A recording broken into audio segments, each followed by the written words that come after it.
Hello, the Sonic City Council is now in session. Thank you for inviting us into your headphones, your car, your mind, your home, wherever you're listening to us. Thank you very much. My name is Jesse Davidson, and with me, to my left, is my compatriot in musical cosmic creation, Davey Sipes. Thank you, sir. Thank you for joining us, fam. So glad to have you with us on this deep dive and exploration into music, art, and culture from the creator's perspective. I want to give a big shout out to our boy Taylor, Maxwell, in the tech booth over here holding it down. Woo! And on that note, let's call this council to order. All right. So, for those who haven't tuned into us yet, this is our second episode, and we very much appreciate you being here, as said. And the whole genesis of this podcast came about because, Confusion. as and not for our love of Genesis, not at all, and bands of that nature, although we true. do. There's so many moments where we're hanging out with all of our musician friends or whoever it is, and we're having these conversations about music and art and creativity and life and just kind of about how we think in our process. Mm-hmm. And that can come up, and I love finding anything like that I can in an interview setting, Sure. And it's just nice to get together and actually talk about those things, and why not do it in the comfort of this studio and, hang out and talk and have a good time. What else are we going to do? If that's what you think is going to happen, then I fully embrace that. I'm all for it. I'm on board for that. If it turns I doubt into, it's going to happen. If it's a most wonderful conversation or if it turns into complete chaos, I'm all about it. It will vary from guest to guest. You never know what you're going to get. Exactly. I'm nervous about all of these. Real quick, I want to give a shout out to not just Maximum Max Taylor, who is on the engineering side of things that you can't see, but is making sure that there's no fires or gremlins sneaking up behind us. Well, he refused to be on camera with us. He did. Contractually. I didn't want to say anything. I'm going to put it out there. He wants to be behind the scenes. It's nice all right. guy, mysterious, secretive. He wants to be the wizard behind the curtain, just controlling everything that's going on. It's fine. That's a hint of sinister, but I don't know. I mean, okay. Who are we to judge? We're just a couple of long hairs. Yeah. I mean, would you buy a car from this man? No, I wouldn't buy anything. Used bass, nothing. No, used bass? No, I'd be like, something's wrong with the electronics for sure. Sketchy. It's corroded. This shit is not passive electronics. No.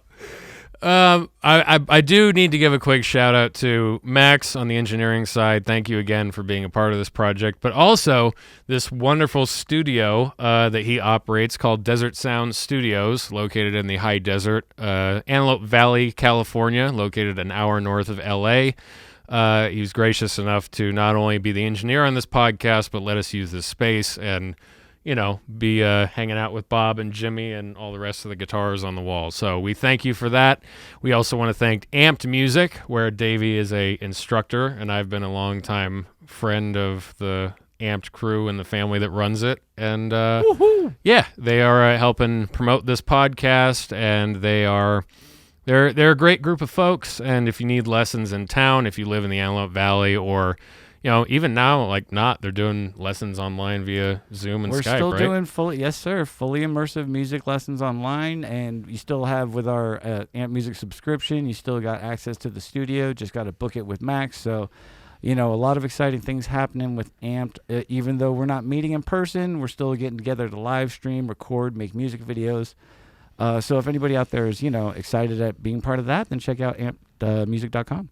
Yeah, so wanted to give them a quick shout out because they've been supporting us a lot and getting this endeavor going. So we thank them very much. So today we have a phenomenal guest with us. We have the wonderful, multifaceted musician known as Michael Staertow, and he has played with most notably Lou Gramm of Foreigner and touring with him throughout the country and the world, but he's also been touring recently with Slaughter as well. And not only is he a session guitarist and a touring guitarist, but he's also, worked in all facets of the industry. He's been on the technical side of things. He's been an engineer, I think, at times. He's worked in various music studios. He's done a lot of different things, and he's sort of covered, so many bases in the industry that it's great to get to talk to somebody like this. So, real privilege. Absolutely. Yeah. It's, and he's a friend of mine, and we've worked together, and it was so great for him to come in and help kick off this endeavor. So, and whereabouts did you work together again? What was this thing? I've heard about it once or twice, but it's boring. So what is it called? So we've worked together at the, Zing. Well, I was going to say, it wouldn't be if I told you about what this, thing You're already is. losing me. So it's the rock and roll fantasy camp, which I have teched for the last few years, and it's basically people who have always wanted to jam with their favorite rock stars or musicians will come in, on a weekend, and these people will sign up for this experience and basically get a chance to jam with musicians that are heroes of theirs, and it's cool. Yeah, and so we've had anybody from like Paul Stanley from Kiss has done it, and who else? Judas Priest. Pretty much the whole band came in and did it. Rob Halford. That's sick. Richie Faulkner, the new guitarist. Scott Travis is on drums. The whole band, pretty much. You got to play with them, and Alice in Chains has done it. Stone Temple Pilots has done it. They came in, on one weekend.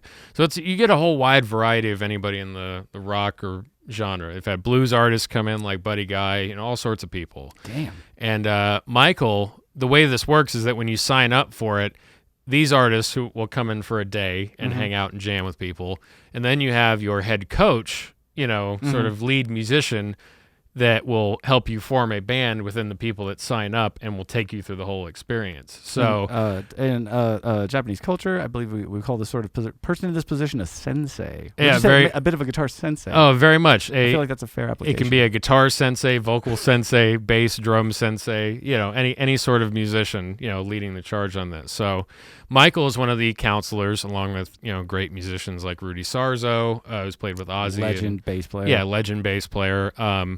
Lots of people like that. Vinny Appice from Black Sabbath, Ronnie James Dio's band. Drummer. Yeah, so Influence Bonham. These Vanilla Fudge. Yeah, the That's whole, my old stuff. Yeah, the whole that Still whole good to me. Yeah, no, and him and his brother Carmine, he played with John Lennon, which is crazy. Yeah, he did. Yeah, it's like not a lot of people know that, but you get these musicians that will help lead your experience. That's sick.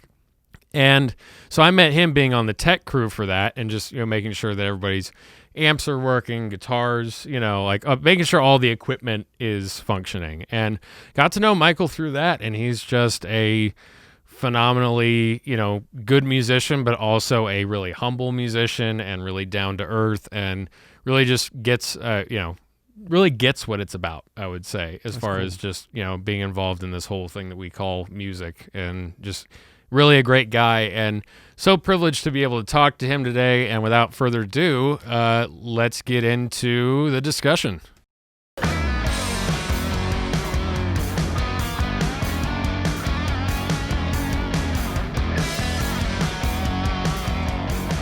Awesome. So today we are joined by not only I'm honored to say a friend of mine, but a great musician and guitar player.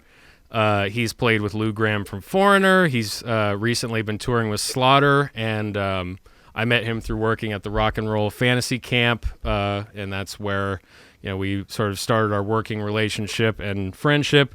We have Michael Staertow in the house. Thank you for joining us. Whoop, whoop.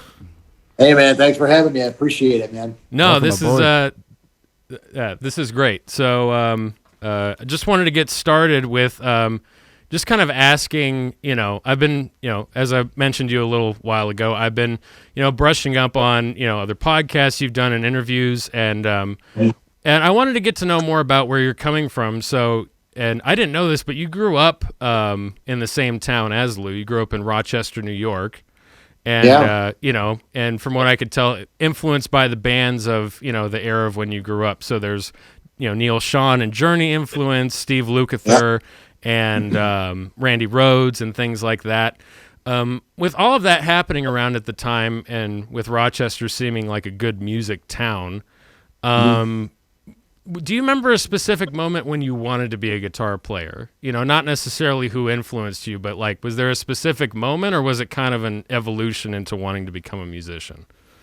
It was an evolution. I mean, I had an uncle. Well, I still have an uncle. He's still with us, thankfully. Who was an artist. When he lived in Argentina, he was a recording artist, and you know, family gatherings would include him playing his nylon string guitar, flamenco style singing, traditional folk, you know, songs from Argentina and stuff like that. So I was exposed to it and exposed to music by him and my dad, and my family in general. I mean, everybody played something. So it was kind of an evolution from different instruments. It ultimately led to the guitar, which I wasn't attracted to the guitar initially, but I ended up playing the guitar and falling in love with the guitar once I did attach myself to it. So yeah, I was influenced by family, and you know, it wasn't until when I was in high school, maybe middle school, and I was playing baseball on the freshman baseball team, I think it was, and a bunch of the guys on the team also played guitar, unbeknownst to me, but we showed up to practice one day and we were talking about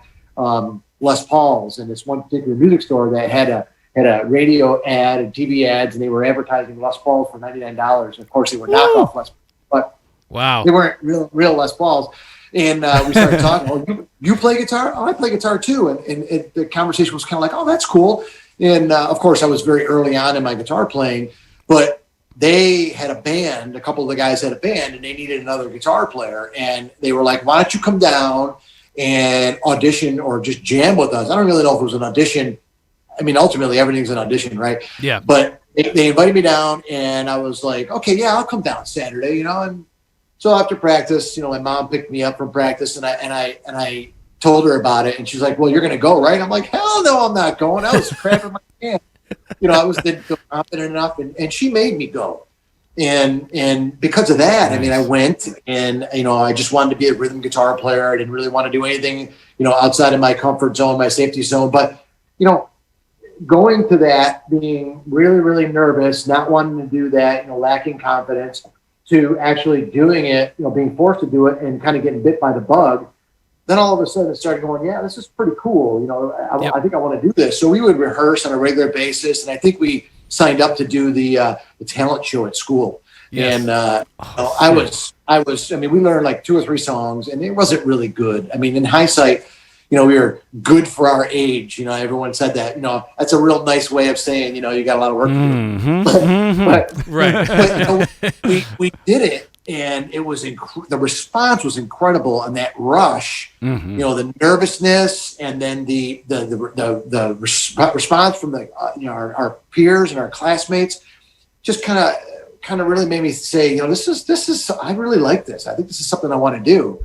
And you know, I'm glad that I had that experience. I'm glad that I was exposed to that. I'm glad my mom made me go, because I probably wouldn't be sitting here talking to you guys had she done that. You know. Yeah. So, thank you, Mom.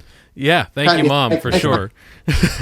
No, and it's so funny because, and I'll bring this up as we go along, but I think this just speaks to how we arrive at this path of becoming musicians on whatever scale, and people that want to do it, because that was me later on in life in college, that I was taking a recording, like, production Pro Tools class, and the teacher was running basically it was like a performance ensemble class that did like anything like rock songs, you know, pop songs, you know, so you could learn anything from like Katy Perry to Toto to like Bjork. We even did, you know, one semester. So it was learning all these commercial forms of music, and I was aware of it, but I knew that, like, since it was an audition thing, I was a little scared and intimidated about signing up. Sure.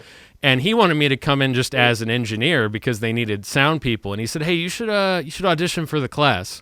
And I went home that day, and I just, right at the last second, to where I would have barely made it back to school to try out for this class that was at night, I just decided, hey, you know, I'm just going to go for this. And without that, I wouldn't have had the career that I have, you know, with getting, you know, because that led to getting hired, you know, in my local theater. And then that led to, you know, basically getting other tech gigs, which led to meeting people like yourself. And It's weird Yeah. how you can trace, your whole life to kind of one moment like that, where you just decided, hey, I'm going to go for this and jump into the deep end of the pool when you didn't know how to swim, essentially.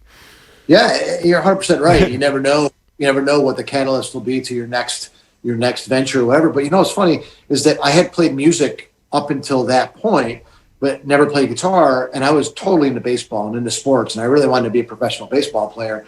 And it wasn't actually after that initial meeting with those guys. We had the band and we played baseball, and then I ended up getting cut from baseball. And when I was so disappointed from getting cut a couple of years later that I just decided, okay, music is going to be my trajectory. But I always knew playing music and dreaming of it before I got together with those guys. I kind of would look at my posters on my wall, look at my albums back when we had albums to look at, even though we have vinyl now to look at. But I mean, back then, that's all we had was those 12 by 12s. Hell yeah. I looked at them and I dreamed about it, but I didn't know how I was going to get myself there. And I didn't know I wanted to get there 100%, but it was a dream. It was kind of like a fantasy. And Yep. it was a cool, 100% like you said, you never know. One thing leads to another. And a lot of times there's that unsuspecting thing where you go in, expect it when you don't expect it, when you least expect it, so it's kind of a cool path that we take. Yeah, it's finding that balance between, working diligently at what you want to do and also just kind of letting things happen as they happen and being able to adapt and on the fly. What position did you play in baseball? I'm sorry? What position did you play on the baseball team? I rode the pine. No, hey, that's my experience. Third base and outfield. I mean, it was something that I was really passionate about, and it was kind of crushing to show up to tryouts in my senior year and seeing my name on the list of being cut, and I was just like, sure. And really, it had nothing to do with my athletic ability. It was more the fact that the coach was very, very strict about the length of your hair. And of course, like I said, all the guys that I played with, we were all kind of growing our hair for the look, mid to late 80s. Yep. And I remember him saying, he didn't want our hair past our collar. And I'm like, heck with that, man. You're not telling me that. Hell yeah. But it has nothing to do with my baseball playing. And being rebellious like that, I learned a lesson.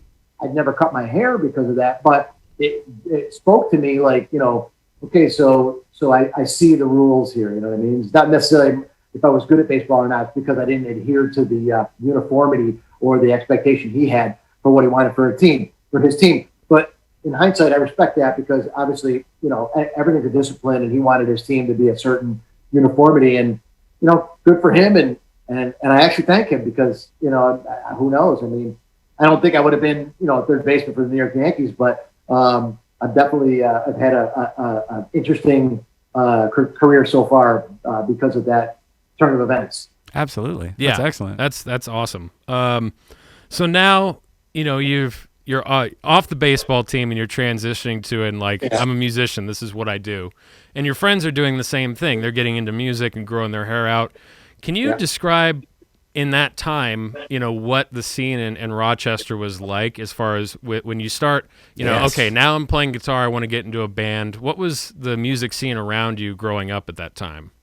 It was compared to these days, it was extremely vibrant. There was a lot of really cool bands to see from Wednesday to Sunday. I mean, you could see bands playing clubs. And in fact, Rochester is about 45 minutes away from Buffalo, and it wasn't uncommon to see Talus in a club, Billy Sheehan's version of Talus, the original three-piece version of Talus. And talk about talent there. I mean, Billy Sheehan being probably one of the most world-renowned rock bassists. He's a monster. See him up close in a club, in a bar, was incredible. And I used to sneak in the bars when I was underage just to get that experience. And there was so many good players and so many good bands that I looked up to, and guys that I thought, man, if I could just be as good as them someday, and ultimately I was fortunate enough to, befriend some of them and be recommended to play in bands by them, taking some of their places when they moved on to other bigger and better things. So it was a real vibrant. There was a lot of musicians, a lot of bands, a lot of places to play, and I look at it now even though I'm not living in Rochester anymore. Leaving there it's kind of a bummer because there's not a lot of places to play. Not even factoring COVID in, but before this whole pandemic, there wasn't a lot of places to play, and talent is. I mean, there's a ton of talent up there, but it's just not quite the vibrant scene that it once was. As inspiring when I grew up.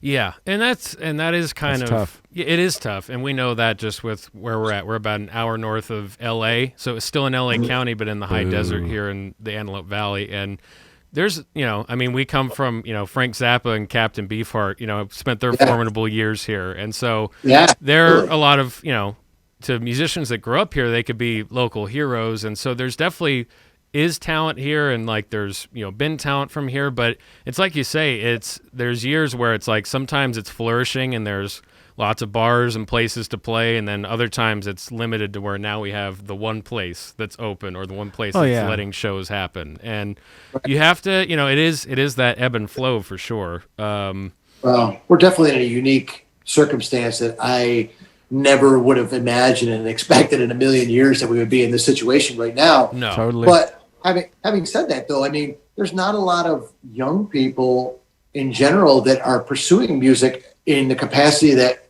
was happening when I was that age. And it just seems like, that there were a lot of bands or a lot of guys trying to be in bands or putting bands together. Whether they were good or not is irrelevant. It's just the fact that they were getting in a room together and enjoying that interaction. I don't see that a lot nowadays. That's something I think we're sorely lacking in it. And, Truth. I feel almost like it's a responsibility to try to encourage kids nowadays to do that. Get off your damn phone and don't, interact with people on a human level. I mean, there's so much to be learned from that.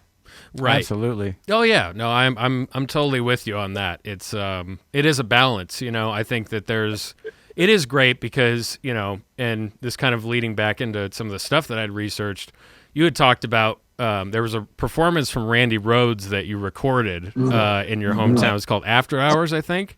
Yeah. Yeah, and so this was the performance of, Ozzy with Randy Rhoads, like one of the, we have such a limited amount of footage of him with that band. And, exactly.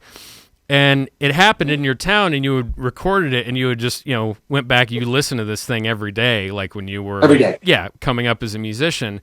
And so now we live in a time where it's like, just hearing the name Randy Rhoads, you can go, I'm going to look into that. And it's just, it's a Google search away, but you do still need to have that interaction at some point, where it's like, hey, let's get together and actually play, or hey, let's get together and, even if you're not bringing over records anymore, just like, hey, I've got a Bluetooth speaker, let's pass it around and like, let's hook all of our phones up to it and just share music, Yeah.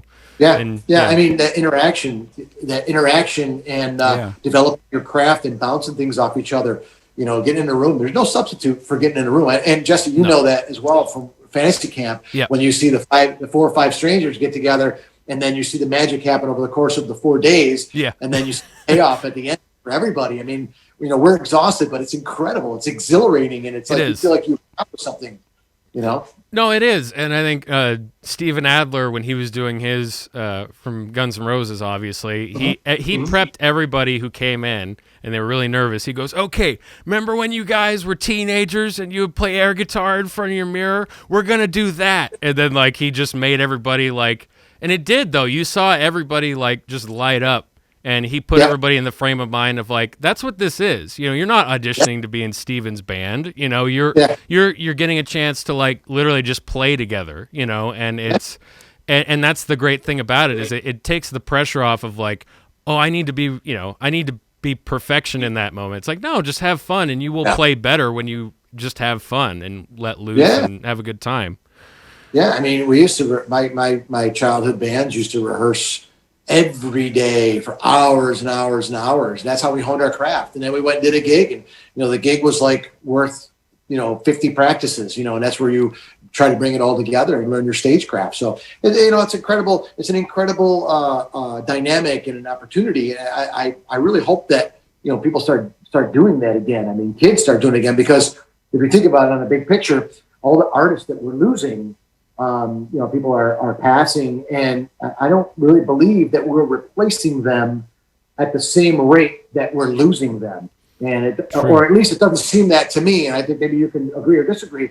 You know, it doesn't seem like we're replenishing the talent pool, the quality of the talent pool at the level of that they're departing. So it's just really I think unfortunate. you're absolutely right, because it's about the group dynamic, like you said, Michael. It's, Yes. you know, just a quick little thing is like the internet thing is like, yeah, you can research Randy Rhoads, and then like, you know, because, you know, I teach kids, and so, you know, I give them a little hint, go check out this if you want to get good. Yeah. And then, you know, what it comes down to is the simple fact that they have to make that journey alone. They don't have a group of friends with them in the garage like we did at like 14, 15, you know, chopping up, you know, songs and stuff, just learning from what we hear. Instead, it's like they may make that journey and they might join us in what we're doing, but it seems like the people I know who are younger, like music professionals, have come up on this solitary thing like, oh, I found out about Stevie Wonder, practiced by myself 8 hours a day, just went on YouTube. So it seems like the dynamic of getting in a room Right. and relating to other people with what you know and what you can't even do is missing now completely. Yeah.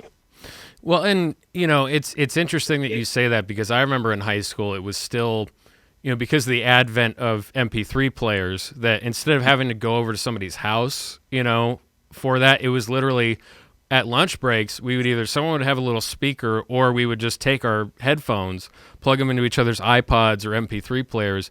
And that was like at lunch, like it definitely wasn't like widespread through the whole school, but there was a decent contingent of people that like were interested in swapping music. And so we were in our metal phase to where it's like, hey, have you heard of this like new band called Trivium? And it's like, no, I haven't heard of Trivium. It's like, oh, check this out. Have you heard of Lamb of God? No, I haven't. And it's like, oh my God. And you remember being into metal in those days. I don't know if it was the same then as it was now, but we would always try to top each other with heaviness. And right? so like, it was like, but I got this band. You know, it's like Black Sabbath, you know, was kind of the intro to that. And you had like your Zeppelin, and like you still had that. And, you know, all those bands, you know, just to name a few in that list, was like, that was your introduction. And then you started to get into like, you know, oh, Iron Maiden, and they're singing about the number of the beast. Oh my God. You know, I remember walking around listening to that, like, you know, just like, this is amazing.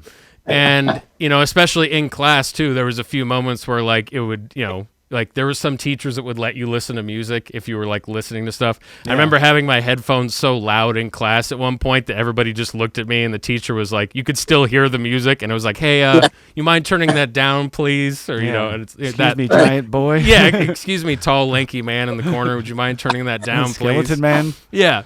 And so I don't know if it was the same back then, but it seemed like, you know, at least up until about 2009, 10, like in my generation, there was that like wanting to find the next heaviest thing. And then that either leading into more music exploration or just more, you know, just wanting to get involved in music. So it seems like there was a lot of that happening when you were growing up too, you know? Yeah. I mean, we were swapping, you know, of course, we didn't have MP3 players yet. I mean, we were lucky to have a Walkman. Right. Yeah. You know, but I mean, with vinyl, you know, and recording our friends' albums, you know, somebody had an Iron Maiden album, like you mentioned, Number of the Beast. You take it home, put it on your turntable, and you would record it on a cassette, and you had a copy of it, and you know, and listening to that stuff and turning each other on. I remember, like just like you said, though, Iron Maiden. I remember when Metallica came out. In fact, Metallica recorded their first record in Rochester, and I remember hearing about how heavy these guys are, and they're so heavy. And like you listen to that stuff now, I mean, it is heavy, but compared to some of the stuff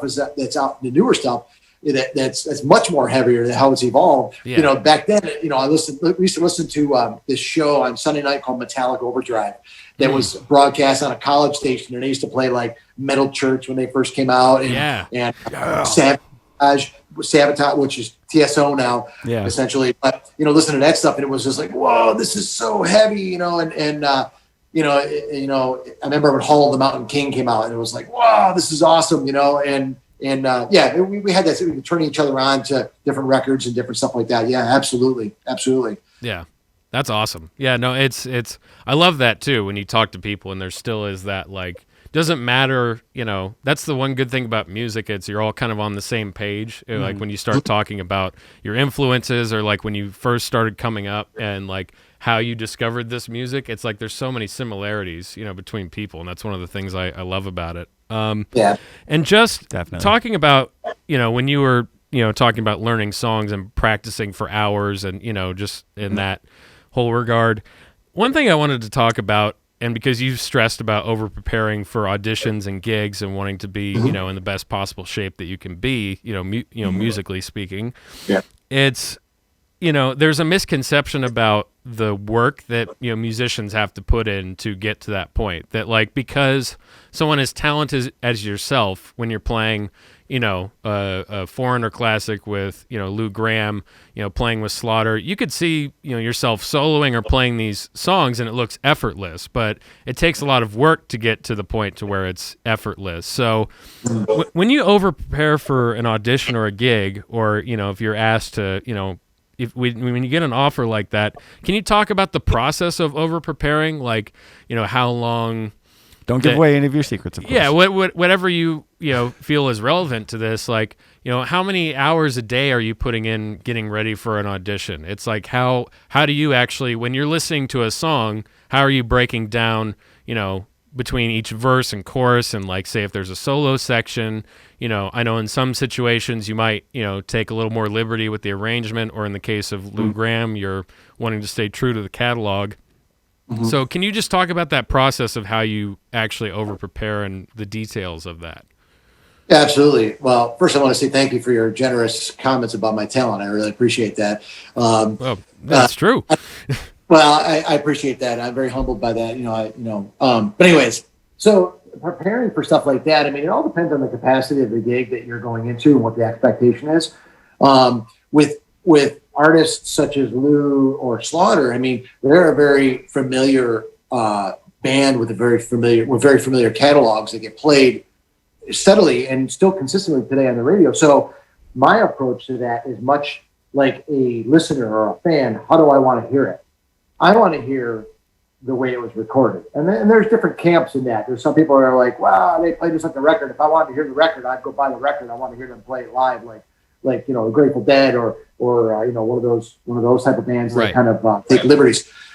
I feel like the reason why I'm getting called is because these artists are expecting me to represent their music correctly and the way it was recorded, as well as I as a fan, I want to hear it that way. So what I do is I start out. If I'm not familiar with the catalog, I acquire the catalog, and then I go through and I make sure that I'm as familiar with it, listening to it for a few days. I really start, you know, headphones in the car, around the house. Believe it or not, I listen to music while I'm in the shower. You know, just anytime you can isolate yourself, and, you know, I'm out for a bike ride or whatever I'm doing, I have earbuds on, and I try to drill the material into my head, so I can mentally absorb it first.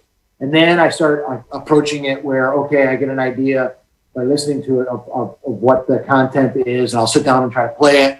And I try to get an overview of the whole song before I dive into the intricacies. And when I mean intricacies, like specific chord voicings, different styles, arrangement, technique, and whatever it involves. In the capacity of the Lou Gramm catalog, you know, Lou didn't tell me, you know, I want it this way or that way. So it was kind of challenging, but I knew he expected that. So going into that, I learned as much as possible. And I learned everything that he had on his set list. And then I started diving deep into other things once I felt good about those songs, and going into live versions and trying to figure out what he's comfortable with so I can accommodate him as a support, you know, as a sideman, as a support staff, if you will. And then with Mark Slaughter, when Mark called me and he specifically asked me to play the songs like the record, learn them like the record. Because I went to YouTube and started looking at live videos. Because, I mean, you could go either way. You could either try to adapt yourself to the live set. You know, that's the beauty of having YouTube, is you can pull up a whole full show of somebody and go, oh, they do it like this live. So if I learn it like the record, then I'm unprepared to play their live version of the song.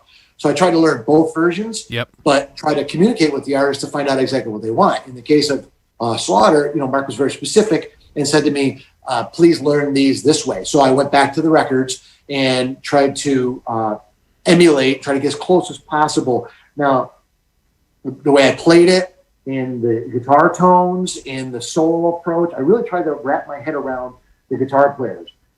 Tim Kelly. I tried to wrap my head around the way Tim Kelly did things. Tried to get to know a little bit more about Tim Kelly. Looked at a bunch of videos, listened to an entire catalog, learned more than what they are expecting in the set list, because you never know. They might want to throw something in, and you need to be prepared. And then jumping back to Lou, I learned a bunch of stuff out of his catalog. And then one time when I just joined the band, we were playing someplace, I don't remember if it was in Canada, and we were on the assumption that we were doing a 75-minute set, and the promoter said, no, I contracted for a 90-minute set. And so they were like, well, what are we going to add to the set? Lou wanted to do a Beatles song and wanted to do Head Games, which wasn't in the set at the time. And thankfully, I knew Head Games. Cool. And then when he asked me, he wanted to play that song, You Can't Do That, by the Beatles. And I had never played that. So he said to me, he goes, You Can't Do That? I was like, oh, yeah, I know that. And I'm like, oh, my God. So immediately I run, after we talked about it, I run to my room and I get my guitar on, I threw on YouTube, I downloaded the song, and I'm just trying to cram the song into my head so that when I went to sound check, I was able to be prepared. I didn't want to give him the impression by saying, oh, I don't know that song, and have him go, have any question mark about my whatever, my integrity or my capacity as his guitar player. I didn't want to give him any second thoughts about having me in the band. Of course. So not. I just, I kind of faked it till I fake it till you make it, if you will. Yeah. Okay, I ran back to my room and I crunched real quick, and I went to sound check, and it wasn't great on my part, but I knew it enough to be able to pull it through. Mm-hmm. You know what I mean? And at that point, I was more hypersensitive to concentrating on the song and the arrangement and everything I had to remember on the song, because I didn't chart it out. I didn't have any cheat sheet or anything like that. I just tried to retain it from memory and just tried to get through the song, and didn't worry about performing, didn't worry about any of the other aspects that you do when you're on stage, other than just, okay, I just got to get through this song to try to help achieve the 90-minute set. So I pulled it off, and it was to me, it was a sense of accomplishment. Like, okay, I didn't know it. I knew what I needed to do. I figured it out, and I accomplished the mission. And it was uncharted territory for me, but I had made it happen. Now, it kind of prepared me for a fantasy camp, because when we do the counselor bands, I mean, we throw a lot of songs together, and as well, in the jams at night, we don't know. It's kind of like bringing all the campers up to jam. You really don't know what song you're going to play, and hopefully, you know enough of a song to be able to pull it through. So, preparing, is really, really important. And that's kind of in a nutshell the way I over prepare. Because I always want to have more material in case the artist requests, a song outside of the set list, just in case. Because I think it brings value to them. They're like, oh, this guy's really got his act together. I like this guy. Mm-hmm. Yeah, and it, and that really speaks to the foundation from what we were talking about earlier with where you started, because, from the get-go, with your mom saying, hey, go do this, that's, an extension of that is still living, when you get asked to, like, hey, can you learn this song? And you go, oh, I already know it. Yeah, no problem. And then you just throw it on, you throw the headphones on, you start, making notes and doing that. And it's that same spirit of, like, I don't know what's going to happen, but I need to just jump in and make sure that I have this song ready, or that I can get ready for this last minute call that I've been asked for. And it's just that same spirit that just propels you through, this whole path that we call music, Yeah, exactly. And you know what? There's a saying, a cliche saying that goes like, it says, there's no growth in comfort. And that's so true. When you whatever you do in life, if you take yourself out of your level of comfort, man, there's going to be growth there. You're going to find out what you're made of. You're going to find out if you you're going to find out if you achieved it or you failed. And failure has such a negative connotation. But I mean, as musicians, we fail several times before we succeed. You just never hear about the failures. You only hear about the success stories. And that's where you learn. I mean, you learn in the hiccups and in the stumbles, you know what I mean? And if you don't learn in the hiccups and the stumbles, then maybe I don't know, maybe it's not for you, True. Yeah, no, and it's so funny with that saying, there's no growth in comfort. And as free and as fun as it is, if you want to be uncomfortable, I would suggest becoming a musician, because there's moments that will challenge your comfort. It's not a life of comfort. No, it's I describe it as the same way I describe a lot of gigs and opportunities. It's fun and it's beautiful and I love it. I wouldn't want any other thing, but it's also hard. And it's not necessarily hard in the sense of, toiling in a factory all day, but it's more of a mental thing about More like being a pirate. Yes, it's a pirate's life. Yes, it is a pirate's life. Especially on the cruise standpoint. It's totally right. Yeah, no, and it's and there's a level of uncomfort that or discomfort that comes with that. But when you can persevere that, then you look at moments that are only mildly challenging or uncomfortable, and it's like a breeze. It's like, oh yeah, I got this. So you can say, oh yeah, I could learn that. I know that song, and that by the time you need to play it, you'll be fine. Because you've been through so many challenges and different situations up until that point. Well, exactly. And it's funny. I'm thinking back to a camp we did, Jesse, with, I think it was the Vegas camp when Yes. Rudy Zarzo and my camper band. I remember you were in the room and I had prepared my guys so much. You know what I'm talking about with the strap? Yeah, I remember. But go ahead. Yeah, go ahead. So, I had prepared, my guys, my camper band just in the same manner that I would prepare myself and, keep playing. And this one particular event was when Rudy Zarzo came in and played with us, and one of the guitar players, his name is Bill. His strap lock button on the top of his Les Paul came flying out, and the beauty of it of having Jesse there was that he was on it, man. He jumped on it, and Bill just kept playing. Literally dropped to his knees while Jesse's putting duct tape around it, getting it, and it was just like a medley, a symphony of symmetry, so he could keep playing. And Jesse was right there. And some people would look at that situation and go, "Oh, what do we do now?" We're screwed, But it was a teamwork effort, and that's it's incredible. So, well, I appreciate you saying that, and again, I appreciate you complimenting me on that. That means a lot. But absolutely. For a little bit of context, so what we were doing is, there's usually when whatever facility is used for this, there's a main room that has a stage, and then enough room for people to eat lunch or watch people that are performing with whatever headliners are coming in. Mm-hmm. But then there's rehearsal rooms where all these camper bands are getting ready to perform with whoever the main headliner is or whoever the main guest stars are. And people like Michael are the people guiding these people through the whole weekend of this experience. So they're like head coach. Yeah, he coaches the bands. Right? Yeah. Nice. So in this particular scenario, we were basically bringing Rudy Zarzo room to room. And so I had his a little half stack. I had a 4x10, I think it was, Ampeg 4x10, and an SVT on top. And so he would play with the bands. I would wheel in the amp, plug it in, turn it on, and then he'd come in with a bass on a chord, plug him in. He'd play with each of the bands, and then move him to the next room. And it was easier to do that than trying to get everybody lined up into this room. Mm-hmm. And Rudy he was playing a gig that night, being the hardworking, monster Guess Who he is. Yeah, he was touring with the Guess Who. Sick. So we had to get him through this in a timely fashion so he could get to the Nugget and sound check. Got to get to the Nugget. Yeah, he had to go to the Golden Nugget that night, I think it was. Some casino he was playing. Yeah, it was the Golden. Yeah. So when we get to Michael's room, I'm already there with Rudy and just making sure that he's okay. But then I see that Bill, his strap pops off. So instantly I run in and go, okay, I have to this is his moment to shine. I can't let it be ruined or just stand there, because that's my gig. I got to make sure everybody's cool.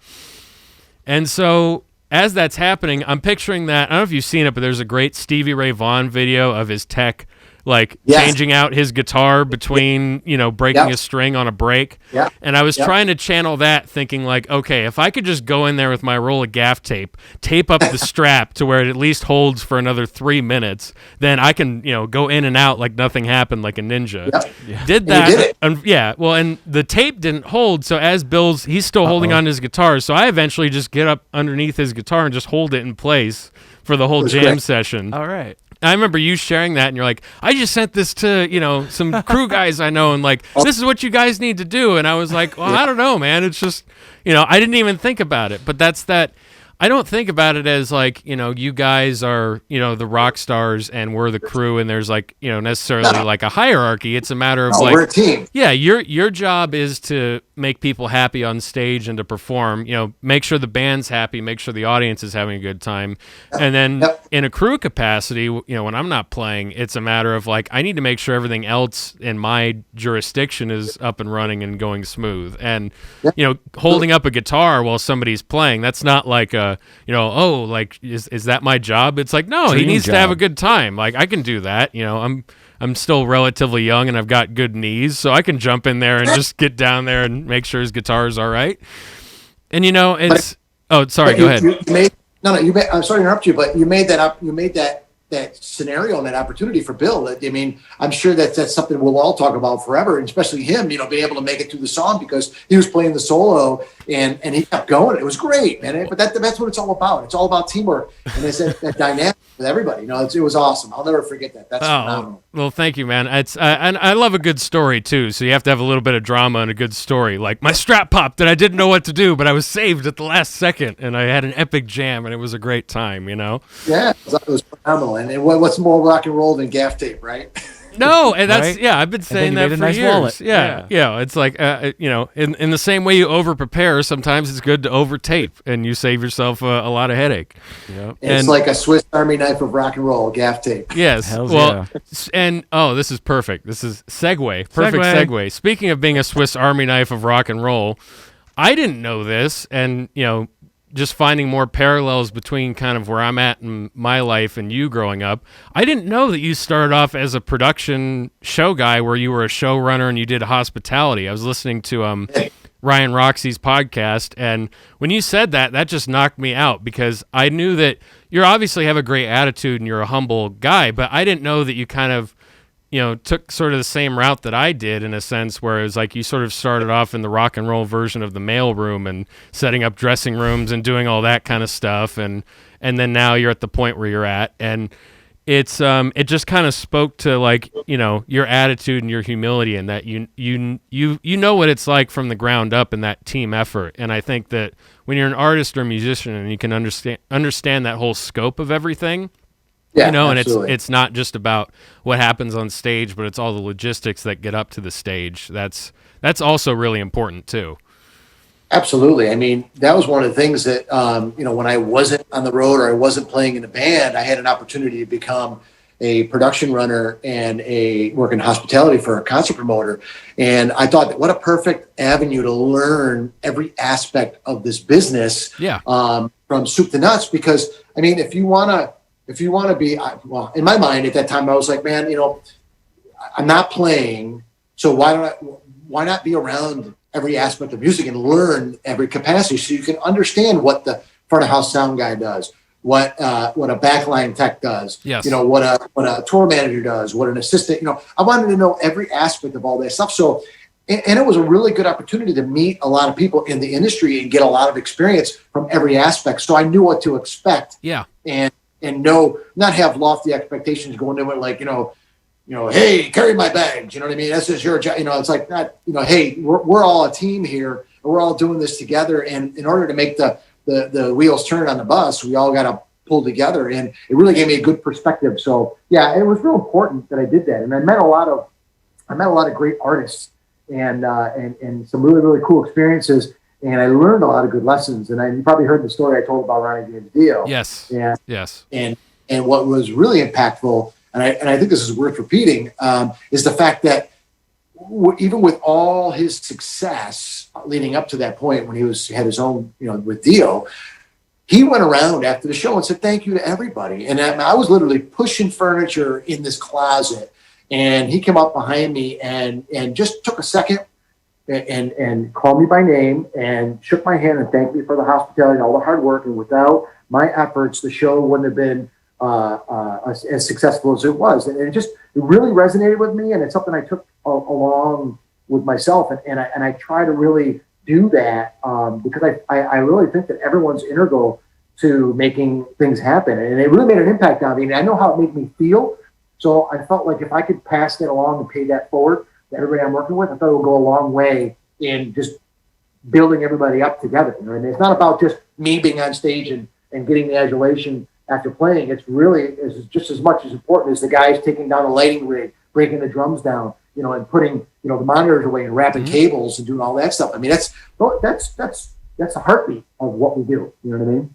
Yeah. That's great. It is. And it's, it doesn't seem like a lot, but little steps like that, I think, really just make a work environment, when from the time when you start working in the day or the time when you're just, from basically when the gig starts to when the gig ends, and even long after it, even years and years later, it's still something that you remember when people really, are nice to you or go out of your way to do that. And it's just, it doesn't seem like a lot, but it really is. And it's, it's really important.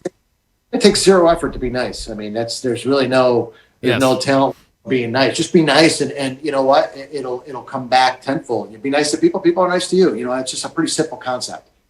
Yeah, exactly. And with talking about that too, it's sort of, there's a lot of weird full circle moments that you could find yourself in sometimes, because you had talked about working that show with Dio, and then I believe you said Craig Goldie was the guitar player. So he was, and so years later, getting involved in the fantasy camp gigs, you would be working with Craig, who's another phenomenal musician and a great human being as well. And it's with working with him, and it's weird because you can find yourself in these full circle moments. Like basically just. You were working this show, just pushing furniture into a closet, and you saw these guys, from the wings of the stage, and now you're working with this person and you're a colleague. And you told another great story with meeting Lou, I think a record, in-store with Lou, as a kid. And so then years later, you end up playing with Lou and touring with Lou and having this weird, awesome full circle moment in life. So if you can kind of touch on sort of the perseverance I think it takes to get through those moments where, maintaining that good attitude, through the highs and lows of, being a musician, to, describing those moments of validation when you finally hit a moment like that in your career and it's like, wow, I have a seat at the table with, the rest of these people. If you can kind of describe what that's like. I guess if I had to describe it in one word, it's incredible. I mean, it's almost surreal, going back to what we said earlier about looking at the album covers and dreaming about, being these people. I mean, the way I met Craig was before that show with Dio. He was actually playing with Dio at that show that I was describing a minute ago. But I met Craig at Huntington Beach.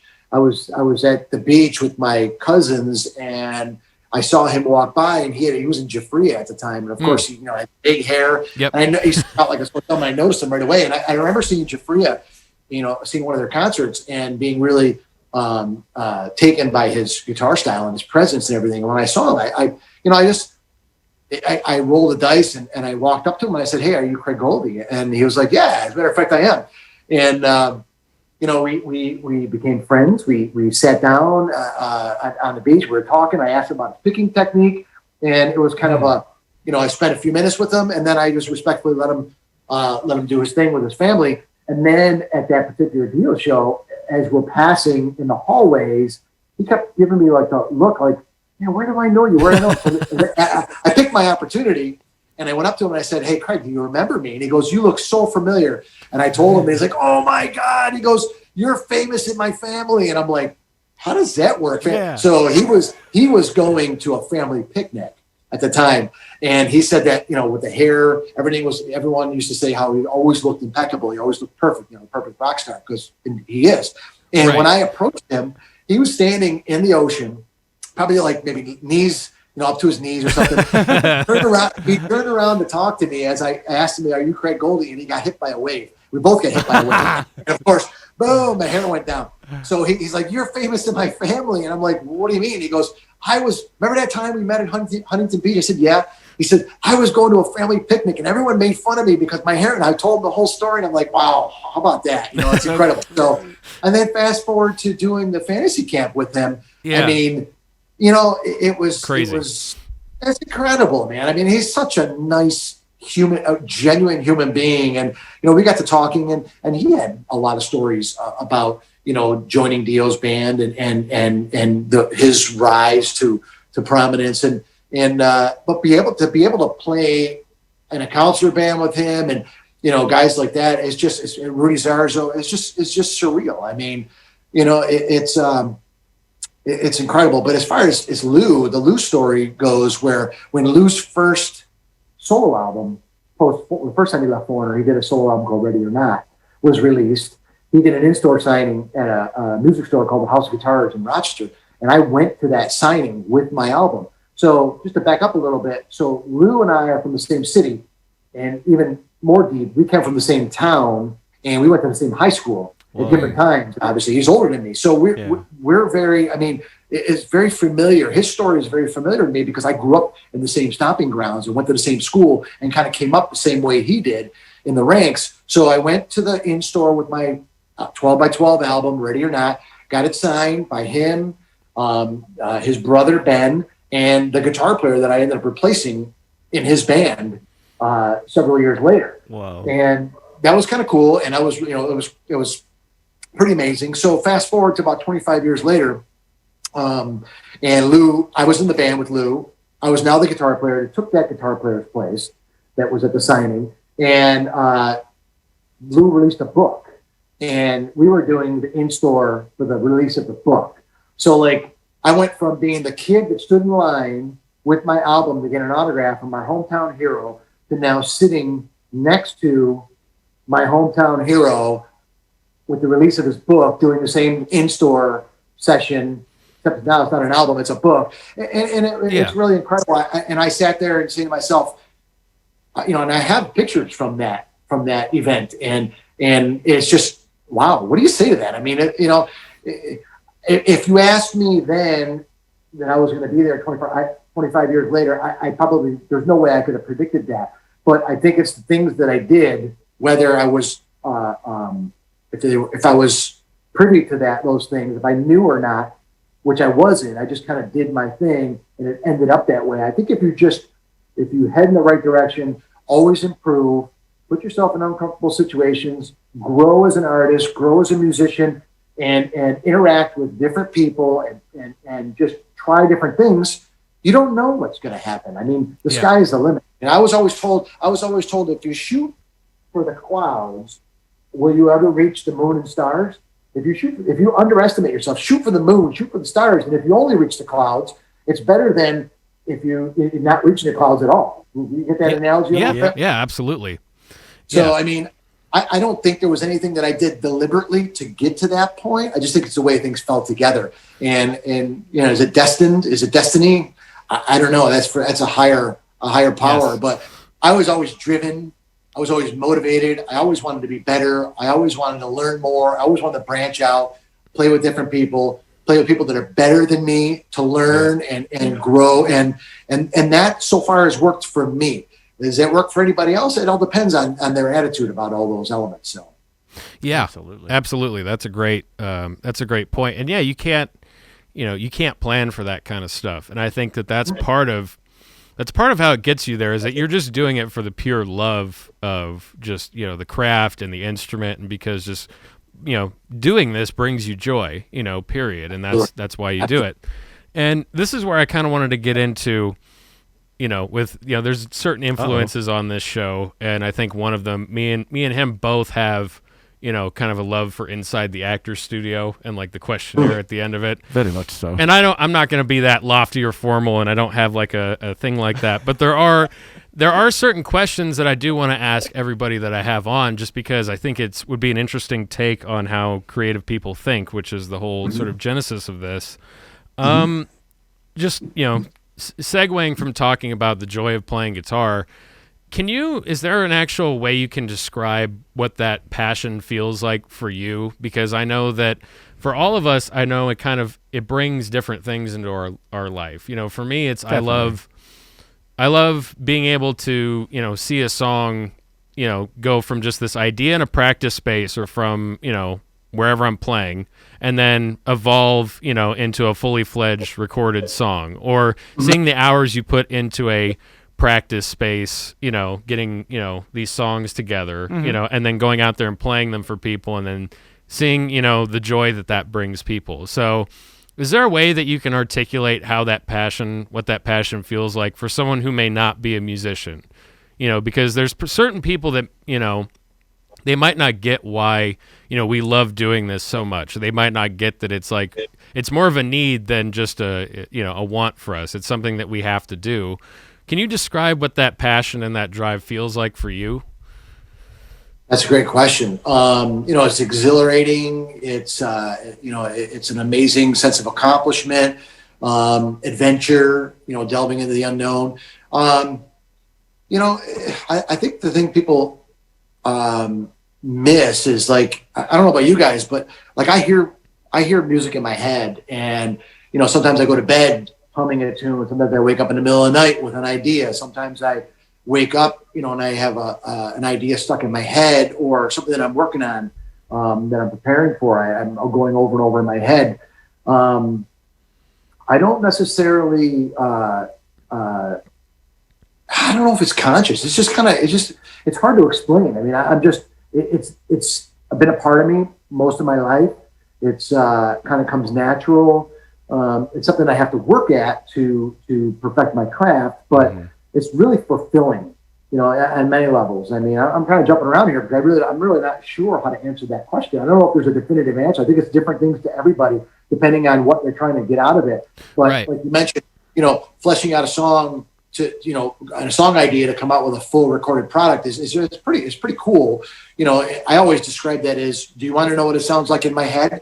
Here, I can show you. You know what I mean? Yeah, It's like yeah. that. It's almost, it's almost maniacal. You hear all the parts, you hear all the arrangement, all the instrumentation and stuff like that. It's pretty cool. I feel pretty blessed to have that talent bestowed on me. As far as playing and delivering that to people and seeing people gratification and enjoying and getting the ability to escape, I feel like, that's an amazing feeling to see people enjoying, your performance and delivering the songs of the soundtrack of their youth, or an original composition where somebody goes, wow, that's really awesome. I love that. To be able to communicate that way is pretty incredible.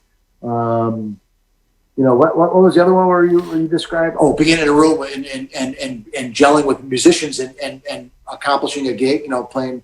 Yeah, well, Performing? and you kind of hit the nail on the head, I think, already. It was just, in general, just describing that feeling that what music does for you as far as because like you said, it is different for everybody with what we all get out of it. So you touched on that really well, but you also kind of hit on my next question I wanted to ask was, how do ideas come to you in the sense of is it a really vivid thing? And like you saying, you're hearing these different ideas that you need to get out in your head.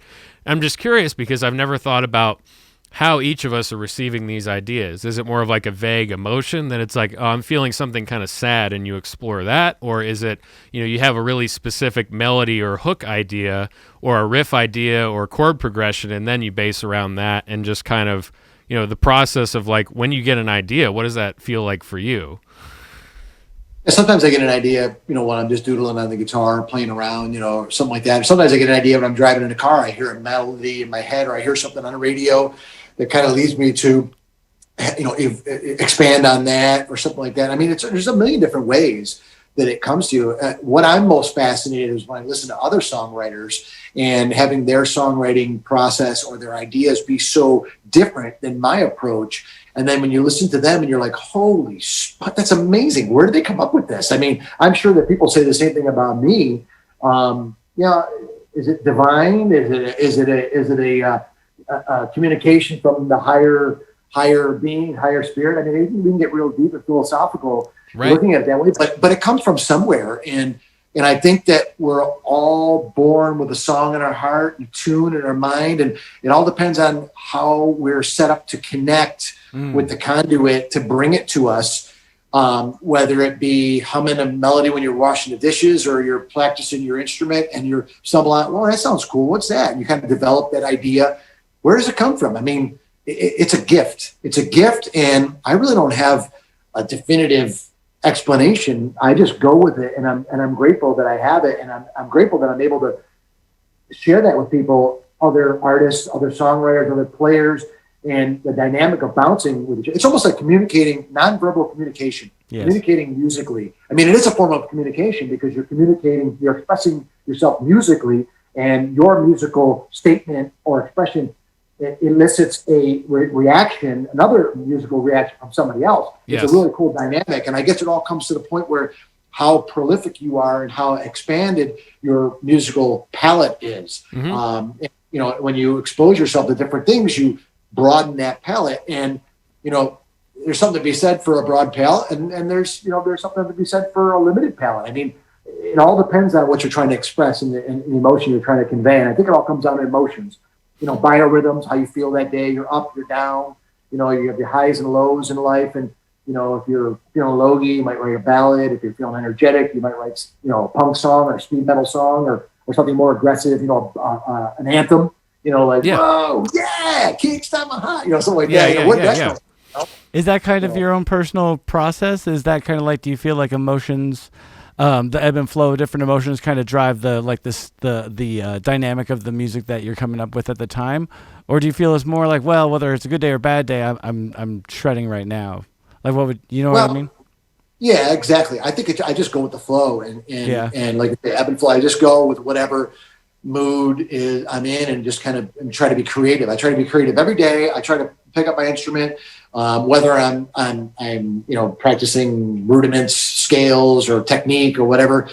You know, sometimes doing just that leads to a riff idea or a song idea that kind of develops. Where it comes from, I really don't know. I mean, it comes from somewhere. And, you know, I think if somebody told you it comes from the cerebral cortex of your, I think you're full of shit if you ask me. But I think, you know what? Why? I'm not supposed to swear. I apologize. No. It's a podcast. I've heard that word before. It's all right. PG-13. Why question it? Just go with it and express yourself. Be artistic. Be who you are. And express yourself musically, and that's what makes you. You know what I mean? Just go with it, man. Don't question it. Go with it. Just let it rip. Right. And to expand on that, this is something I've talked about before, just with friends or other colleagues, and something I ponder. I think that, you know, that explanation of, well, it comes from the cerebral cortex and, you know, serotonin is released. Like, that's how it happens, but that's not why it happens. That might be what happens in your body when that is, but that doesn't explain where the ideas are coming from. That just explains, like, the physiology of how your body might be processing creativity. You know, something. Your microwave going off? What? Was that your microwave going off? You guys got? Yeah, I heard. I don't know. Somebody's burrito is done. I don't know. I heard that. I heard beep beep beep. Got a couple hot pockets ready. That's right. That might be an idea beaming in right now. That might be what it sounds like. I'm not sure. That was my brain thinking about hot pockets. Yeah. But no, I think that, you know, and there's been a lot of, you know, some of the legends, you know, of music have talked about this. Like Keith Richards, I saw in an interview somewhere once, was talking about that it's like a radio antenna for him, that it's like he just, you know, he's like, I don't know where they come from. I just, you know, I'm just waiting, and then, you know, incoming, like I have this idea. Tom Waits, I think, attributed it to like fishing. You know, you got to be real quiet to catch the big ones, you know, with ideas. So like he's waiting for this, you know, and it's not like I'm manifesting this. He's waiting for something to arrive. However, he gets there is his own process, but and I think I've heard Brian Wilson say the same thing about heart and songwriting, is that all these different things relating to music theory and craft and, you know, all these other things are the tools to get the idea out. But at the end of the day, these tools are fueled and operated by heart and emotion and the things you have to say. And the broader palette you have, the more tools you may have access to that you can use in a writing context or in a live arrangement context. But ultimately, it still comes down to what you have to say as a musician and how you use those tools. Yeah, and I think if the more genuine you are with that approach, then I think the more authentic you'll be. Yep. You know, instead of being contrived, you know. Yeah, absolutely. Well, yeah, one of the last things, at least, I wanted to ask was, you know, during this time, that it could either be a really creative time for some people or a non-creative time, depending on how sensitive you are to things going on in the world and, you know, what you have going on and your general perspective. Do you have any just tips on and advice to just how you would get through a time like this, or how you've been getting through this really weird lockdown time and like craziness that we're living in. Well, I got to say, it is definitely a unique, bizarre, interesting times upon us. I never thought I'd ever see it in my lifetime. I mean, we've heard about things like this, in history, but I never thought we'd ever live through something like this. I mean, as far as being an artist, I never thought there wouldn't be any music, live music, or any kind of that kind of a forum, to be able to attend or be able to do live shows. That's kind of a weird feeling. It's good and bad. I think there's, being an eternal optimist, I think there's going to be a lot of good come out of this from the artists. I think there's going to be a lot of creativity going on. I think people are delving into songwriting. There's some good downtime where we're always go, go, go, go, go. Right. And we're able to stop and catch our breath, which may be a blessing in disguise. But on the same token, I think on both sides of the fence, being, listeners and musicians, it's just kind of weird not having music that we take for granted. I don't think we'll take it for granted going forward anymore. And maybe eventually, I think people will start to get maybe accustomed to it again and probably start to forget. But I think our society tends to have a short-term memory when it comes to that kind of thing. But, right. That's a whole other subject in itself. I'm not going to even go into that. Right. But Right. It's weird, man. It's weird having to adapt. I mean, I've been reflecting. I've been writing. I've been spending a lot of time with my family. We've relocated from Rochester, New York to Nashville, Tennessee. I don't think that would have been able to be feasible had I been touring, all the time. I wouldn't be able. It would have been feasible, but it would have been a lot more challenging. We were able to make that transition, and I'm glad we did.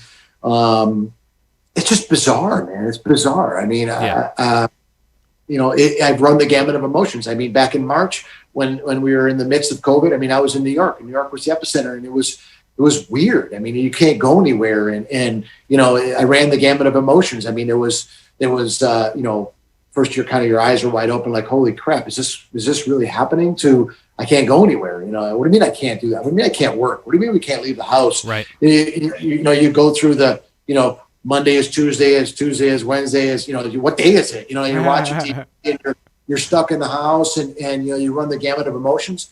I use that time to do a little writing, and I've been working on some instrumental music that I was able to finish and really focus on, and use that time and use those feelings and emotions to do that. But it's definitely weird. My heart goes out to all the people that have been affected by this, both economically and with their health, and losing loved ones and being affected by the virus. And I think as Americans, we're tough. We're entrepreneurs. We can get through things. We can get over it. We'll come out stronger in the end, and we'll figure out how to beat it. And we'll come out even tougher and resilient. And no growth in the comfort, right? No growth in comfort. Yeah. So I think that we're going to come out on top with this, and I think it's forced people to be innovative. There's a lot more podcasts. I mean, you look at fantasy camps doing those virtual fantasy camps. That's kind of cool. Whole new, kudos to them for reinventing the platform. That's pretty neat. I would like to get back to the actual human interaction, because I think there's no substitute for human interaction. But right, it's just bizarre. To put it in a nutshell, it's a bizarre time, and I guess we've done it. We have our T-shirt, we have our bumper sticker. Let's move on, and let's get back to life is whatever normalcy is normal now. Yeah, and I've been in the same boat. There was, a lot of this time, was me, same thing, running the gamut of emotions and, having my ups and downs with all of it. But ultimately, this is something me and him have talked about doing for a while. And I was always either teching or, gigging, and, was never had any time to do this. And now this is, a time where it's like, well, why can't we start that? And it's just, getting to do those things, like you said, that would normally be kind of a nightmare to set up or navigate with a normal schedule. You can explore now, and like, hey, I get a chance to try this out, or I get a chance to spend more time with my family and my kids, and you have to take that positivity where you could find it. you got to turn the negative into a positive and try to find some kind of progress out of it, I guess. And then kudos to you guys for, I mean, you probably, like you said, you wouldn't have had the opportunity to have this come to fruition, and now you do. And I wish you guys the best of luck, and I hope it's extremely successful. And now you have one more tool in your toolbox to expand upon. Yes. Well, thank you very much for that. God bless you. That's dope. Is there anything? I have one last question, but is there anything else you want to ask? Maybe 2 hot follow-ups. Okay. Just 2 or 3 because it's been such an exciting ride. Go ahead. I want to run it back to the talent show. The talent show when you played with your boys back when you were in high school, Michael. Do you remember any of the songs on the 3-song set list? I think we played. Oh man. I think it may have been a song called Say What You Will by Fastway. Okay, yeah. Maybe 2 Minutes to Midnight by Iron Maiden. Maybe a Judas Priest, Living After Midnight or Breaking the Law, something like that. One of those. I mean, we were listening to that stuff. Solid. Like that. It may have been those songs. I don't remember exactly, but it was in that vein. Excellent. That's awesome. Yeah. Also, I think you mentioned something to the effect of guitar wasn't your first instrument. Did I get that right? What was exactly. I come from a musical family and guitar is what I do, but not my first thing also. What was your first instrument? I started playing drums. I started taking drum lessons. When I was 5.5-ish. Wow. Realized that wasn't going to be reality, loud, bombastic. It wasn't going to happen. And then I think in first grade in elementary school, I took violin. Oh, wow. It was offered. And then from violin, I went to trumpet, got braces. Oh, Jesus. With the saxophone, and then kind of did the saxophone a little bit, and then kind of stopped for a while, went into sports. And then ultimately the guitar came in 8th grade as an elective. It was either keyboards or guitar. And I thought, man, I bet you the guitar would look way cooler than sitting behind a keyboard, which I'm disappointed now because I have an amazing appreciation for people who play piano and keyboards. Yeah. And I wish I would do that as well. But I started playing guitar and it just, I never turned back. I mean, I was always encouraged to play guitar, but I was like, nah, I'm not going to do that. I'm not going to do that. I don't want to do that. And I'm glad I did. That's so cool. Yeah, absolutely. Last one and I'll leave you alone. Growing up in Rochester in the 80s, that's like I consider it the golden era of like everything in American culture. Did it seem like a story time, or is it more like everybody looks back on it? I mean, obviously it wasn't like Stranger Things or anything like that. But I mean, was it everything like how my brother and sister who were just a few years older, was it everything, was it awesome? Was it awesome, or was it just ordinary childhood and people are glossing it up? Well, the 80s were exciting because, I mean, there was a lot of things that were, I mean, MTV started. There was a lot of music. I mean, I remember buying 45s. I remember buying, albums. And we didn't have a lot of exposure to the bands visually, like videos, because videos weren't until MTV became a reality. There wasn't a lot of videos, so we had Don Kirshner's rock concert, American Bandstand, the Midnight Special, once a week.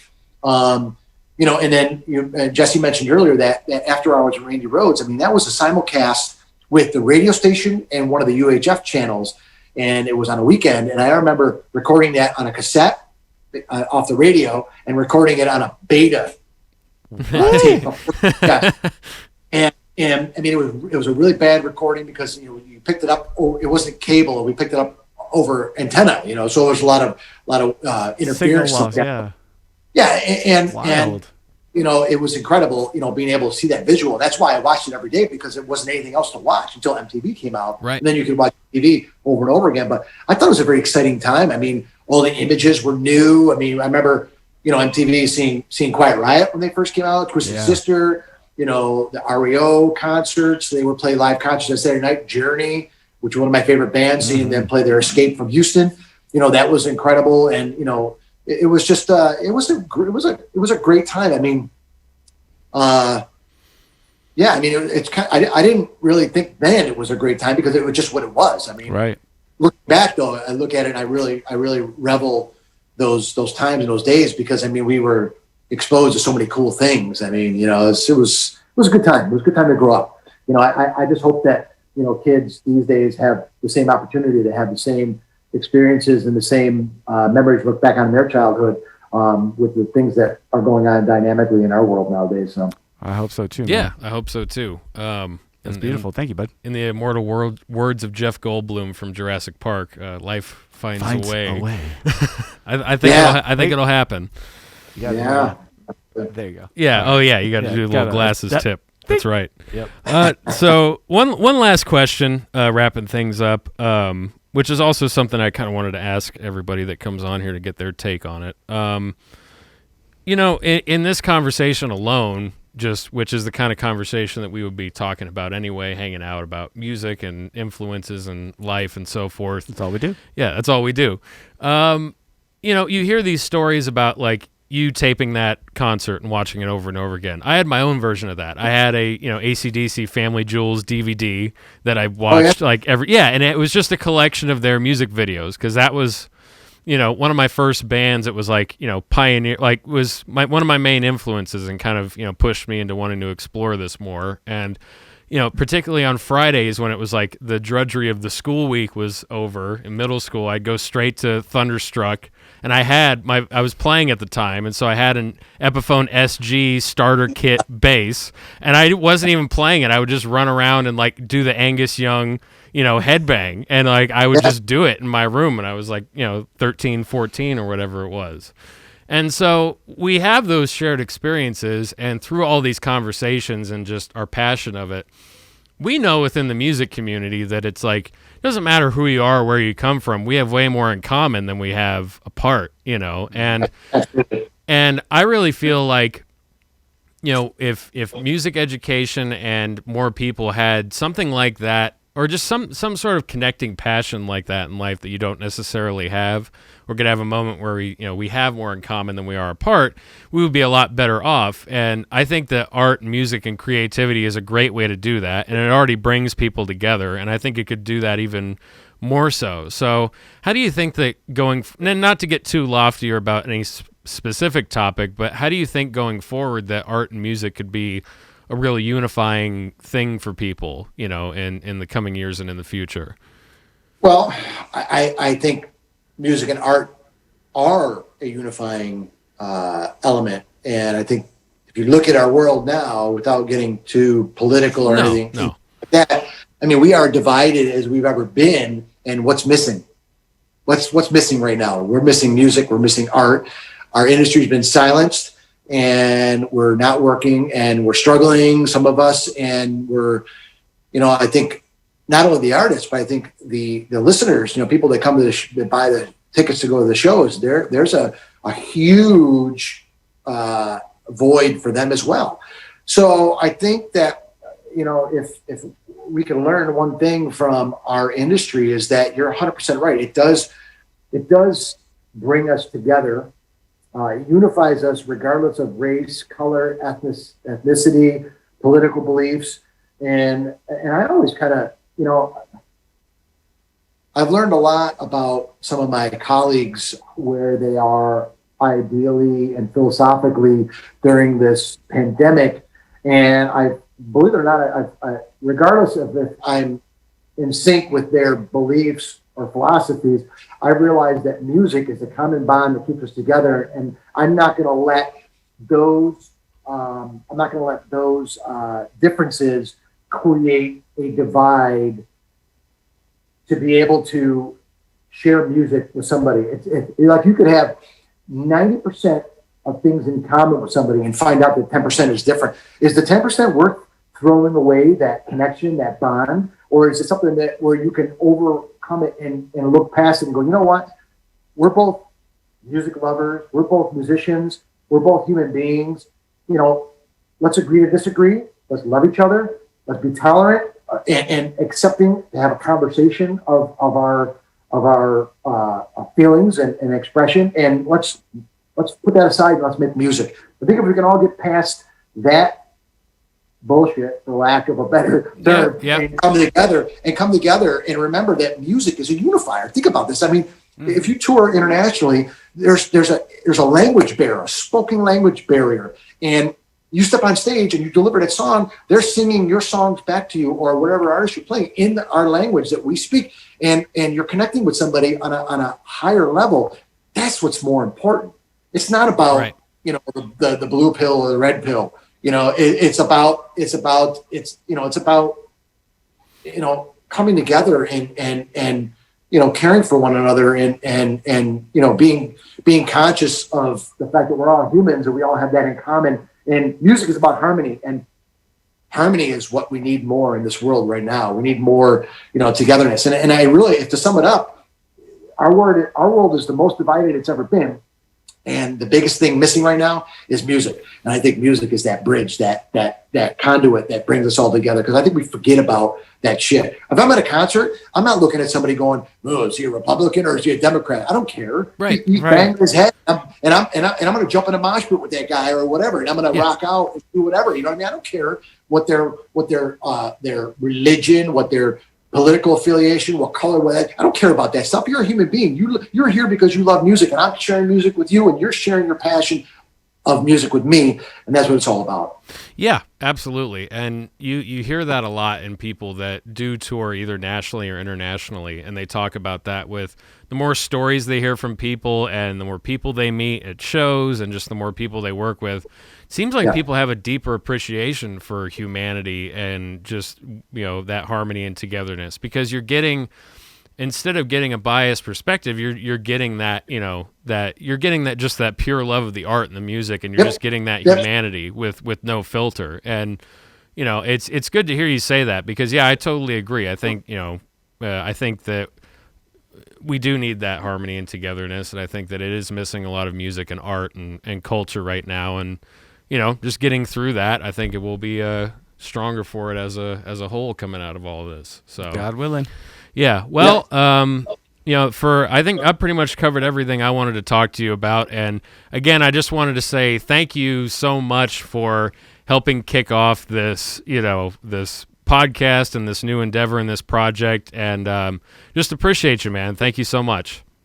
Well, thank you, and I'm glad you included me. I'm glad you thought of me to help you kick it off, and I'm honored, I'm flattered, I'm humbled, and I can't wait till we see each other in person again, where we can hang out, and maybe do some camps or do some jamming or do some touring together or whatever. Just get in the same room, maybe banging it out, making some music. Yeah, man, absolutely. I can't wait either. All right.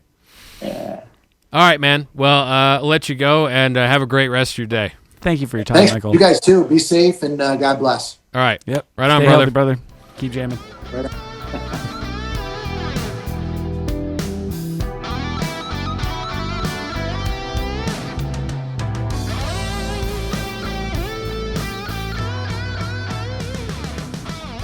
And we're back. We're back. All right. Yeah. So that was our fun. Yeah. So we just got done wrapping up our conversation with the lovely Michael Staertow, and yeah, it's He was gorgeous. It was exactly as I wanted it to be. It's the conversation that I've had with him or talked with him about music before, but getting to share that with everybody, and it's just great. Absolutely. There's a lot of, we only barely touched on in the episode, but I think it's important to recognize that people working in not just this industry, but any of these entertainment, the entertainment industry conglomerate, if you will, film and media and stuff like that. The rule is more often than not, if people think they've achieved something above you, they do not really even, it's not so much that they're hostile or mean. What I've experienced most of all is they're like, you are nobody at all because you're not me. Right. It's like you might as well be, if you're, it's like once I, either I'll sign something or I won't, but disappear and get out of my face. Right. And I thought that talking to somebody like Michael really gives you the sense of the other side of the coin. The real artists out there are the people who are walking that road like he described in life, where you be yourself and watch what happens and watch the things manifest for you.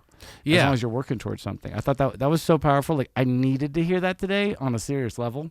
Because you know how insane I am. I was like, I needed something inspirational. So that was dope.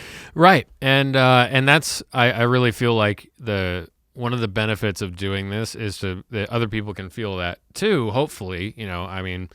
Whatever people want to take away from it, I hope that people can get that inspiration from it, because there's been so many times where I've been fortunate enough to be inspired by people like that are really nice, really humble, really gracious, and people that, they're already like that when you work with them, and it's like, oh, that was a nice experience in that moment, and I remember that and appreciate that. But when you can actually sit down and talk with these people about what makes their brain work, like like we talked about ideas and creativity, it's like, I want to know how you're inspired, because if you're inspired in the same kind of ways that I am, then it just, I don't know, you get that feeling of togetherness. You get that feeling of like, when you're working hard and like trying to get an idea across as far as like recording something or creating music, and it just makes you feel a little bit less crazy, like you were saying. It helps you out a little bit. Truth, absolute truth, bro. I remember when Michael said something about the conduit, and I was like, and like Yes. the collective aspect and the energy situation, and I was like, that's really tapping into like both what's missing and what's real about what we do. Oh yeah. Because it's like he was saying, is like it's so hard to articulate. You feel it, but you can't really say where do these fully formed or like these beginnings of melodies, like where Right. Why do you hear the things you hear? That's mysterious. And when we chip away at it together, it's like we somehow, through the mystery of it all, kind of understand more about ourselves and hopefully each other and how to relate. But yeah, and like that's always been me with like being a little bit of a goober and digging into like certain artists. I'll just listen to like all sorts of interviews, like either or reading them, and like it's not necessarily like wanting to just hang on every word. It's like because you tend to get these little pieces of inspiration that inform your perspective, or they introduce a concept into your frame of thinking that you don't get otherwise. So like when I read that I think it was I saw the thing with Keith Richards and Tom Waits talking about, Keith Richards said he has it's like a radio antenna that he's getting these ideas from somewhere, and then he can recognize when that idea is, and he goes, incoming, like I'm getting a message right now. Tom Waits equated it to fishing, and I didn't think about both are horrible metaphors. Sorry. Right, but in their mind that makes sense. Totally. And that's why I want to know from everybody. It's like I want to know. I said that a little bit like Keanu Reeves. I want to know. I want to know. Oh, creativity. What? Yeah. Righteous. My band is Dog Star. Yeah. That's serious. Yeah. It was, Keanu, mad respect. I love you, brother. I need to listen to Dog Star. They're fucking good. Yeah, I've heard they're good, and I haven't listened to it. It was like one of the biggest crimes perpetrated on anybody who did anything was like people like trying to be like, well, you're already an actor. What do you need to be in a band for? Right. I was like, they were seriously good. That's all I got to say. Yeah, no, I need to check them out for sure. But getting back to that voice though, that voice. I did go into that. Yeah, it is a thing where I don't want to just assume that everybody thinks the same way that I do, or that like because you're a musician, then it's like you can only think a number of ways, and like I've never really asked anybody how do ideas come across for you. It's like, what are those ideas like? And like he said, it varies on the moment and emotions, and like he can write in a variety of styles or material, but it's it's not one thing for him. Maybe somebody, it's like they do have more of like they might get different ideas for different styles, but it's like it comes in one form. It's like maybe it's at night or something, or like when they're driving or when they're trying to sleep or something like that, and then something just comes in. That's usually how it happens. I don't know. That was the one other follow-up. I really wanted to dig in and be like, how many times has this happened where you're like, I got to just stop what I'm doing and just like grab the guitar real quick? Because those moments are hilarious, and they piss off the people in your life. They do. And they accept you and they love you, but it's also like, I wanted to, when we meet them again, we'll follow up on that, because that's great. I've had that moment where my phone is in the cup holder in my car, and then I get an idea and I need to find a spot to pull over, and then I have to hum out a melody idea. Humming bars, beatboxing, all that.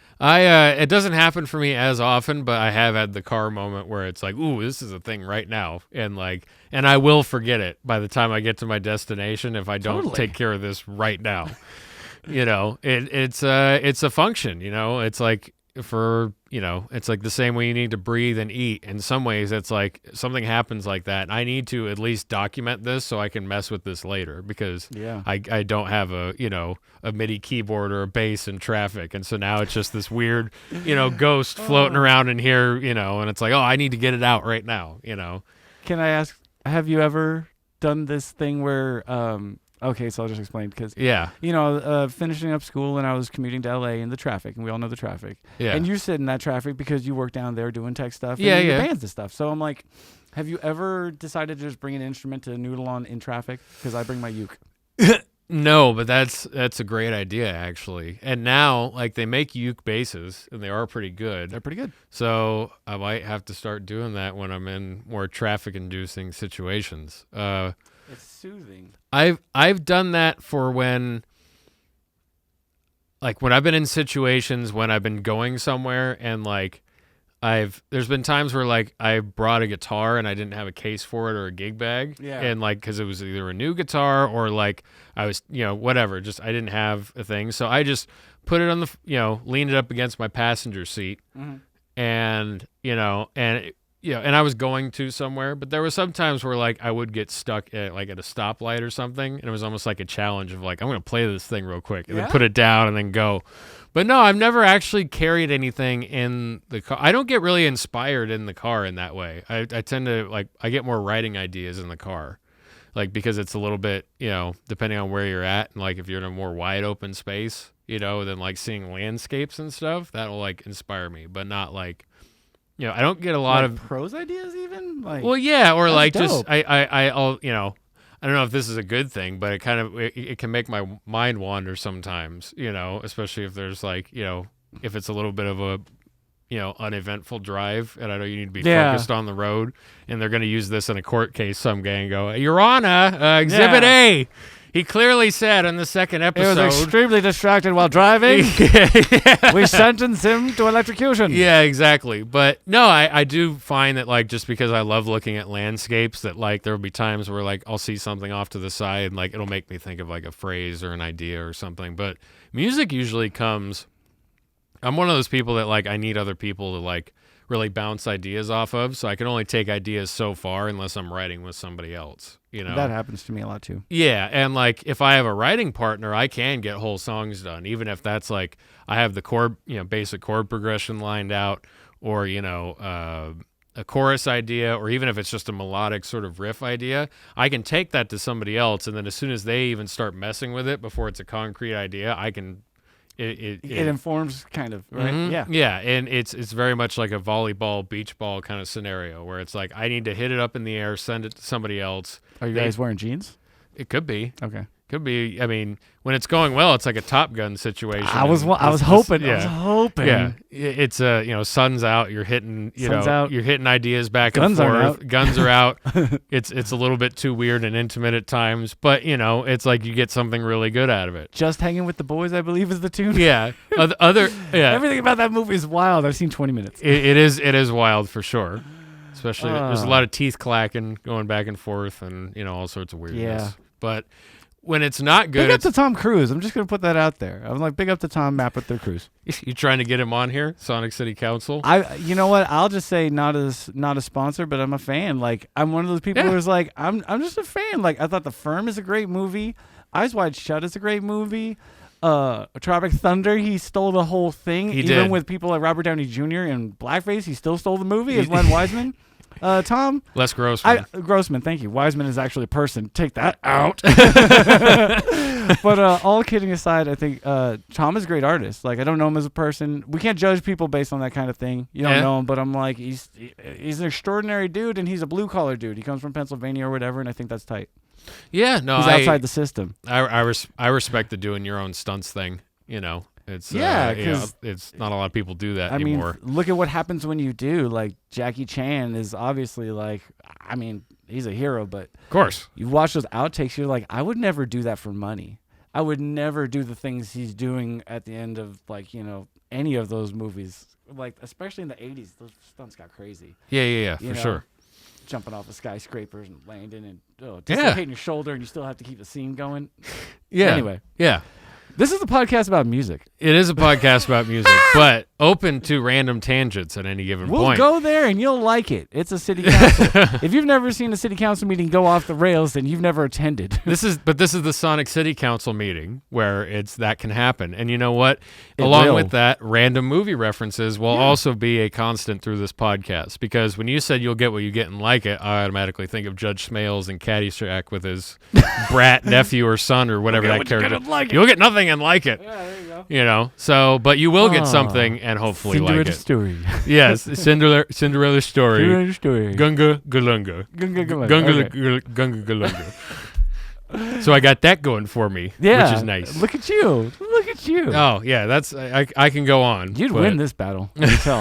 I'm With backing Caddy- down. I'm waving the flag. No, with Caddyshack, yes, that's one of the few I can quote verbatim. But Hells yeah. till next time, there will be more Caddyshack quotes, more inspirational conversation, more random dialogue about music and art and creativity or Top Gun, whatever we choose to talk about. We invite you along. We hope you join us. So till next time, I'm Jesse Davidson, I'm Davey Sipes. and this council meeting is adjourned. Shaw.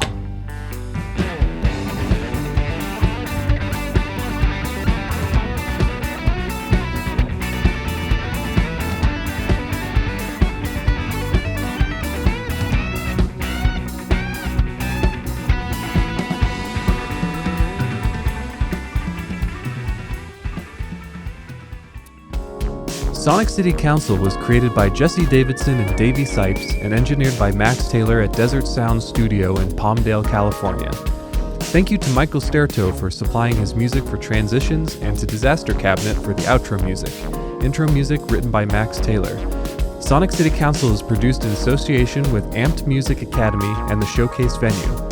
For more information, visit theshowcasevenue.com.